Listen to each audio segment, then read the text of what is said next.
Nabi Ibrahim mempunyai dua istri. Istri pertama bernama Sarah, dan istri kedua bernama Hajar. Sarah melahirkan seorang anak laki-laki yang dinamakan Ishak, dan Hajar melahirkan anak laki-laki juga yang bernama Ismail. Sarah merasa kurang senang hidup bersama Hajar. Berkali-kali ia meminta kepada suaminya agar Hajar dan anaknya dipindahkan ke tempat lain. Akan tetapi Nabi Ibrahim tidak segera menurutinya. Barulah setelah menerima perintah dari Allah, Nabi Ibrahim, Hajar, dan Ismail pindah ke Mekah. Ismail yang masih menyusu pada waktu itu, terpaksa harus mengikuti kedua orang tuanya menempuh perjalanan yang begitu jauh dan melelahkan. Hajar dan Ismail ditempatkan di daerah padang pasir yang tandus, sunyi, dan terik matahari yang menyengat kulit. Tak ada seorang pun di sana kecuali mereka berdua. Setelah beberapa tahun Nabi Ibrahim alaihissalam meninggalkan anak dan istrinya itu, ia pun merasa rindu. Beberapa kali ia mengirim utusan untuk melihat keadaan anak dan istrinya itu. Dan ketika utusannya mengatakan bahwa anak dan istrinya dalam keadaan yang baik-baik saja, Nabi Ibrahim pun merasa lega. Ternyata kehidupan istri dan anaknya itu diberi sebab kecukupan oleh Allah Subhanahu wa Ta'ala.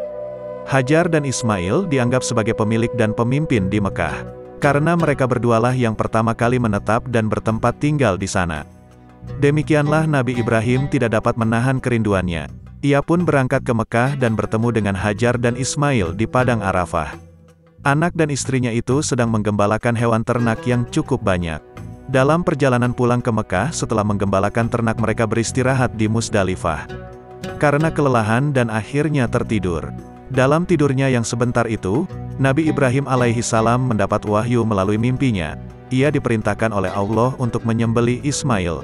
Anak kesayangannya itu harus dikorbankan sebagai bukti patuhnya Nabi Ibrahim terhadap Tuhannya. Seketika itu juga Nabi Ibrahim terkejut dan berdebar-debar, tampak begitu beratnya ujian kali ini. Ia pun akhirnya menguatkan hati demi rasa cintanya yang lebih besar kepada Allah Subhanahu wa Ta'ala. Ia juga pada akhirnya memberitahukan mimpi itu kepada Ismail. Wahai anakku Ismail, dalam mimpi aku diperintahkan oleh Allah untuk menyerahkanmu sebagai kurban. Dan aku harus menyembelihmu, bagaimana pendapatmu wahai anakku, kata Nabi Ibrahim. Ismail pun menjawab, wahai ayah, sekiranya itu perintah Allah maka laksanakanlah apa yang telah diperintahkannya kepadamu. Aku akan tetap sabar dan ikhlas menerima cobaan ini. Dikisahkan iblis berusaha merintangi perintah Allah kepada Nabi Ibrahim. Berkali-kali iblis membujuk Nabi Ibrahim agar tidak melaksanakan perintah itu. Namun Nabi Ibrahim tetap melaksanakan perintah Allah. Dan godaan iblis yang begitu dahsyatnya tak akan mampu meruntuhkan ketaatan Nabi Ibrahim kepada Allah. Nabi Ibrahim membawa Ismail ke atas bukit. Pedang tajam pun sudah dipersiapkan. Ketika pedang itu sudah berada di leher Ismail, tiba-tiba tubuh Ismail pun diganti dengan seekor kambing yang gemuk oleh malaikat Jibril. Dengan demikian selamatlah Ismail dari penyembelihan.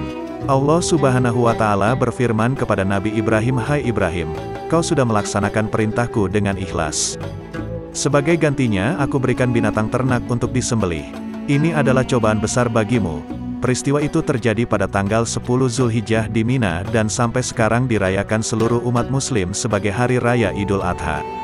Dan umat Islam yang melaksanakan ibadah haji juga dapat melakukan kurban di Mina sebagai penghormatan atas Nabi Ibrahim alaihissalam. Demikian kisah Nabi Ibrahim alaihissalam. Semoga kisah ini dapat mempertebal iman kita kepada Allah Subhanahu wa Ta'ala. Amin ya rabbal alamin.